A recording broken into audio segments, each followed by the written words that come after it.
Hello and welcome back for this. I don't know what to call it today. I don't know if it's a CGSP podcast or if it's a CGSP interview, but I think it's much more a CGSP interview because originally we had planned to make a podcast with our managing director Eric Orlando, but we kind of mixed up the schedule. He's traveling, we are also traveling. So when we're in different parts of the world, of course, you do have different schedules, and sometimes those schedules got mixed up. So here you see me, Obert and I, we are both together, but we're not in the same room, but we're in the same place, we're in the same country. We are both in Zambia for a 2 days event, organized by some organization, and Obert's gonna give us the details about that. But the event is about Africa green minerals value chain, opportunities and challenges. And I've been invited to sit on a panel yesterday talking about all the geopolitical topics around that. But let me go back to Obert and tell us a bit of the background about the event that we are having here today and what we are doing here in Zambia. Obert, can you tell us more about why we are here in Zambia and what the event was about? Because you're a part of the organization and the assumption of this event. Okay, thanks so much, Geraud, for that. So yes, as you said, I was part of the organizing team. So this event titled Africa's Green Minerals Value Chains, Opportunities and Challenges is convened by two institutions. So the Africa Institute of Environmental Law, which is essentially a research and policy think tank established by ZELA, Zimbabwe Environmental Law Association. So they are convening this event together with the Africa Mineral Development Center, which is also an agency of the African Union. And in brief, the background is to how can Africa benefit from the critical mineral transition, or rather the green minerals that are being exploited from different African countries. If you're not aware, the AMDC recently they launched what they're calling Africa Green Mineral Strategy, which is essentially a document that at a higher level tells us what are some of the ideas and solutions that the African Union is thinking as more countries are now interested in moving up the value chain instead of just exporting raw materials, but also exporting processed, goods or material, as it were.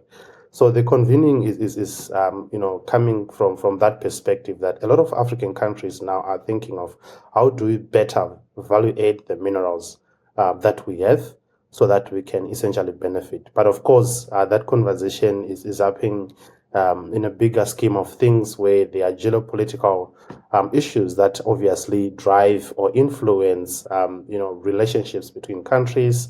You have China being one of the largest, not just processor of these critical minerals, but also one of the largest miner of some of the critical minerals in Africa. And you talk of countries like DRC, where they have huge interest, Zimbabwe, Zambia, etc. So this is, I think, in brief, the background. And the idea is, what does a value chain look like for Africa? If African countries that have significant reserves were to create a regional value chain, what does it look like? What are some of the opportunities, for instance, within SADC? So basically, this is the background to chart a way forward in terms of coming up with policy solutions. So there are also policymakers that are attending this event from different African countries, proposing also some of the green mineral strategies that they are, or critical mineral strategies that they are developing, how that look like.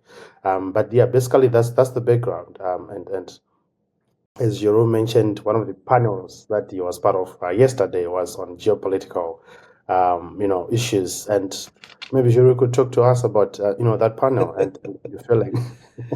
Yes, you mentioned the panel. That's true. I was sitting since he already he talked about geopolitics. I was on that panel talking about geopolitics. But before going into the panel, what Obert said is very interesting, and because we have an audience where we have civil society organization, thought leadership, we have policymakers into the room. So it was really interesting to have those different perspectives. And you mentioned China. When China came up quite often in the different panel that was even before the one that I was attending. China was somehow presented as an opportunities for many who were sitting who spoke about critical mineral value chain. They were talking about if we have to make a deal of the century, how they can work with China, how the deal of the century would be China exporting its value chain and intellectual its knowledge and technology in Africa, because there were some participants who were highlighting the fact there was structural barrier that's preventing Africa to be able to move up the value chain of those critical minerals, and the solution would be to work together into making that happen, and then working with countries like China who've been able to escape the structural barrier of an international system that was not built for global South countries. And I think I had a different perspective on some of the issue, but they really made some interesting and valid takes on the situation. And as I was saying, China came up quite often, but I was surprised that China came up often into a positive light. And usually when I come to those kind of events, when you talk about critical minerals, it's most of the time we receive a kind of negative perspective on China.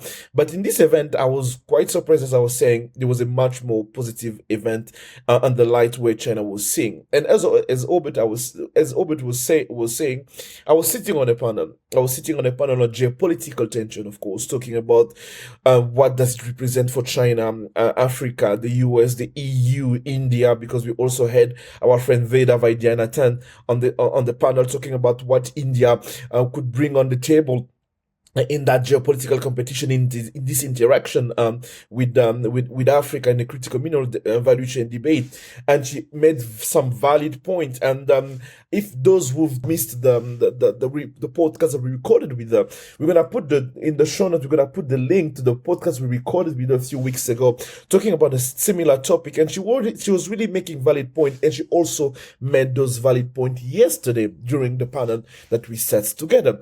And in that panel, I really had very interesting perspective, and we had people coming from South Africa mentioning the fact that it was really sad how the debate moved from the energy transition in Africa to become a much more centered into a security agenda, not only in Africa but in much more in the global stage. But how Africa would have it if Africa has any kind of opportunity to be able to steer back the debate from green and from security perspective to energy transition, because we want to see the critical minerals much more under that light more than anything else. There was a question that came up: is China a global South, a global North country? How do we handle China in that perspective? There was very interesting perspective on that panel, but I made a very controversial, I would say, I don't think it was very controversial. I think it's more factual.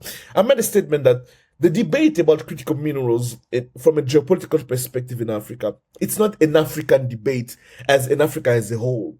It's a debate from some African countries, because my statement was to say only large producers, world large producers, have a say into the debate. Only those countries really are becoming stakeholders in the geopolitical debate, and we should not be looking at that debate on a continental state, on a continental level, believing that in a continental debate. Some people had a different perspective on that. Some people also on the side after the panel give a slight different perspective on that, saying that there is this opportunity even if you are not producing countries, but since you're a landlocked country, if you're a landlocked country, you're still gonna have to work with countries that have access to water, to ocean shore, to have access to port and everything, and it can create dynamic of cooperation and everything. But they made really valid point about that. But at the core of it, as I was saying during the panel, I don't believe that the critical minerals, as we look at it today from a geopolitical perspective, I don't believe it's a continental debate. I don't believe that it's also. I don't also believe that it's a sub-regional debate. I think it's a debate for some countries that are really, really important in terms of world reserve, and I think that it's going to be a mistake for some countries, small producer, to get themselves into that debate, because the geopolitical landscape it's becoming more contentious and more difficult to manage. And if you are a small producer, you get yourself in that debate, it can be dangerous for your political stability, for anything that you're doing in the world. So that was my take. It was very controversial on that, but I stand by it. And I don't know if people, what do you think about that? But this is the where I'm standing on that issue. Obert, you are going to sit on a panel today. And tell me what the panel you're setting today is going to talk about. And before I talk about the panel that I'm going to be sitting on, I think the controversial statement you made about the critical minerals debate not being an African debate, given that obviously countries have different reserves. If you are not significant in terms of the critical minerals that you endowed with, you are likely not to have a seat at the table. I agree with you, but of course, I mean, there are other views that people would say perhaps if you are a country that has got other resources that are required for actually creating that regional value chains, because the idea is connecting countries that have different comparative advantages. For instance, like what we are seeing between Zambia and DRC, but they could have some missing components that they necessarily do not have, which could be sourced from say Guinea or from another country. So I think the idea of regional value chain is leveraging. I don't want to say the comradeship, but the relationship that exists within the region. Of course, it's a very political debate, and some Talking people. about that, allow me to stop you there for a moment. Talking about that, and I think it's something that we don't talk much about.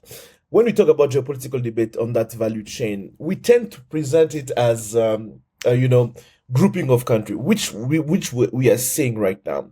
Latin America, Southeast Asia, and the global north, G7 country, OECD country, global south country, China, African countries. But I think that we also tend to forget that it's also creating a geopolitical debate within African producing countries, because some countries can also see themselves can see their natural resources as an opportunity to become regional powerhouse. They can see those natural resources to be an asset for them to build their own political clout, to build their own industrial landscape and all of that. So I understand the argument of building a regional value chain, which makes sense from an economic perspective, because when you want to build an economy of scale, allowing processing and markets to exist, so you can create incentive and the context for those investments to happen in the mid and downstream of your value chain. Yes, you need to work on that from a regional perspective. But I do believe that there was also regional tensions that we need to take into account. We also need to take into account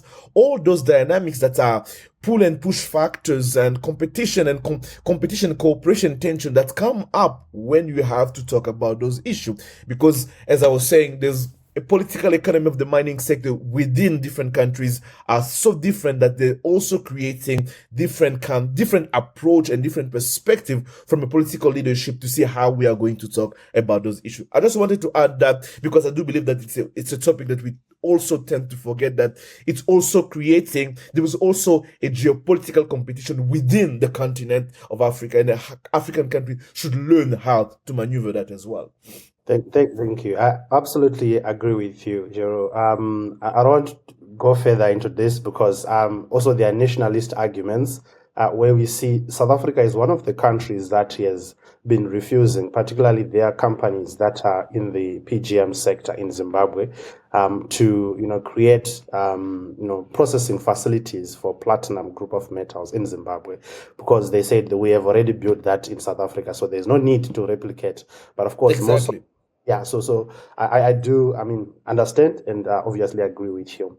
So now coming to the session that I'm going to be part of today, later on. So the panel is on advancing responsible business conduct within this, critical mineral or energy transition debate. And really the objective of the panel is to examine how African countries or Africa as a whole or other countries that have significant resources can ensure that the energy transition does not come, at the expense of the human rights. So while yesterday's debate were more about, geopolitical context, the roles of different players, what, countries are doing, etc. Today, we are more focused on the human rights aspect. We are putting the human face to this, what is the impact that we are seeing on the ground? So, you mentioned that in most conversations, you're talking about China. Yesterday, you heard more about the positives and how China could potentially be, or already is, being a significant partner for most African countries in trying to move up the value chain. But today is more going to be about, rights, human rights, land rights, security, environmental rights, social, ESG issues, I think. And from my perspective, I think you are probably going to get some negative connotations, I would suppose, from some, presentations or panelists, because today is more focused about those aspects. So you may hear some of the risks that are already, or at least emerging out of those Chinese, projects in critical minerals. So the focus is going to be Zimbabwe, DRC, Zambia, and in Tanzania. So part of the panelists will talk about, country perspectives, what's happening in their different countries in terms of the human rights aspect, what are they seeing on the ground as a result of extraction of these critical minerals. So I would say that is going to wrap up the day so that we don't just focus more on just, doing business, moving up the value chain and forgetting the human rights angle. Yes, you're really making that's going to be a very interesting day and really very interesting panel to talk about those issues. And I believe I'm also anticipating that I might make some some comment that may ruffle some theater, but I think that those conversation needs to happen, and I think that I hope that we're gonna be able to talk about the issue of land rights in many African countries, how we are managing the parallel between land rights and mining rights. How do we combine the two of them? How do we work together? Because some of those issues that we talk about when it comes to about communities impacting, forced eviction of communities, relocations are really intrinsically connected to land rights policies and management in many African countries. In many of those countries, especially in a country like mine, the DRC, the land right it's a total mess. And now you take the land right, you put on top mining right. What does it mean? How do we manage all of that? Of course, we have recipe for disaster. I'm not going to anticipate about what people are going to say, nor what I'm going to say myself, even though I'm expecting myself to say something along the line that we need to be much more critical about ourselves and see how we're creating context for those kind of issues to happen. But I'm going to let that happen. I'm going to let that sink in for now. But this is basically what we are going to talk about today, what Obert is going to talk about today. We're going to show you some pictures that we took yesterday and today.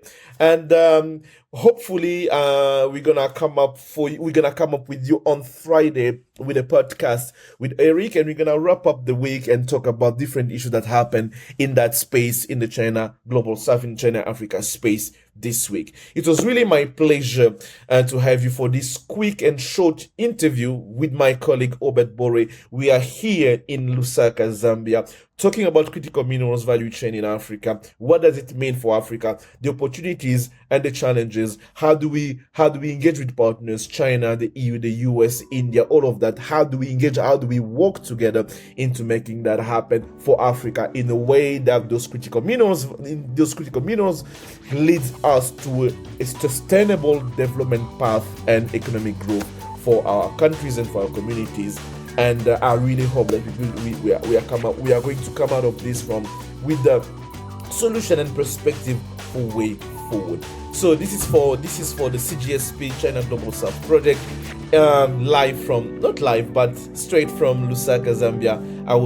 I'm Christian Geraud, Neema, Africa editor, and this is Obert Bore, our critical mineral editor. See you next week.